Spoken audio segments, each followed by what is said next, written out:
kama tuko chini ya uovu. Lakini hatuwezi kuona mkono wa Bwana huko juu yetu, ulinzi wa Bwana, utetezi wa Bwana, kupiganiwa na Bwana kama tuko kwenye uovu. Kwa tunaenda kumsihi Mungu, kumwambia Mungu atulinde na uovu, ambalo lilikuwa ni ombi la 4 la mtumishi wa Mungu Yabesi. Alimuomba Mungu aondoe uzao wake, aondoe malango yake, aondoe ukoo wake, aondoe watu wake kwenye uovu. Bwana Yesu asifiwe sana.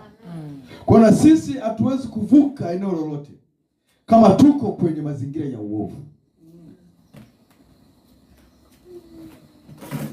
Maandiko yanasema Mungu asikii maombi ya wenye dhambi.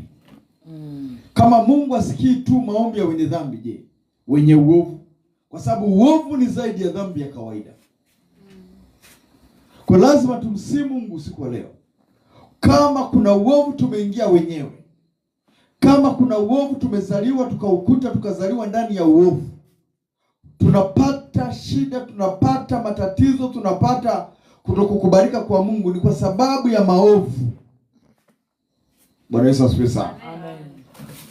Kwa lazima tumwambie Mungu kwamba Mungu tuondoe kwenye misingi ya uovu na tuingie kwenye misingi ya kimungu. Baraka za Mungu zitukute kwenye misingi isiyokuwa ya uovu, misingi ya Mungu.